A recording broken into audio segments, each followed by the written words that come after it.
Пуск! Зәйнең каменная вата җитештерә торган заводы биредә бүген һаваны чистартучы яңа җайланманы кулланылышка тапшыралар. Халыкның сәламәтлегенә зыян китермәс өчен мондый җиһазны предприятие ачылган вакытта ук урнаштырган булалар. Әмма яңасы заводтан чыга торган зыянлы матдәләрнең 95%-ын юк итә. Беренче линияны куйганнан соң да шәһәрдәге бу исләр буенча үзгәрде, кеше сизде сыра. Кичә 42 градус ярым кызу булды. Шуңа да карамастан шәһәребездә bir iste bulmadı. Kişagına gindi. Zavod özü laboratoriya negizinde koradı. Samdeli pasportunda yazılgança 97-98% запахлар, исләр утилизироваться итә. Һавага чыга торган газ менә шушы зур турбаларда җыела. Аның буенча тузан һәм башка зыянлы матдәләр махсус камерага китә. Анда температура бик югары, 850 градуска җитә.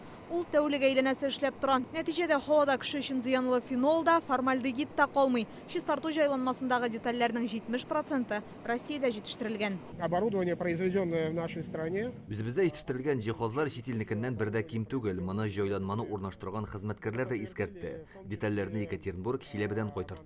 Которые монтировали оборудование. Яңа җиһазны кую өчен 200 миллион сум инвестиция җәлеп ителгән. Компания табигатьне саклауга үз өлешен кертә. Гадәттә зур шәһәрләрдә экология мәсьәләсе шактый кискен тора. 40 меңлек кеше яшәгән дистәләгән сәнәгать предприятиесе булган зәй өчен бу аеруча мөһим. Менә монда конкрет кешеләр конкрет эш эшләгәннәр. Һәм ул кеше яхшы яшәсен, матур җирдә, саф һава сулап яшәсен өчен, һәм производствода булсын, продукциясе да булсын, кешегә дә яхшы булсын. Нәбит иң мөһиме бер шул. Завод зәйдә яшәүче 300 кешене эшле һәм ашлы иткән. Алар монда 150 төрдәге товар җитештерә. Алар биналарны тышлау, түбә ябу, идән җәю өчен кулланыла.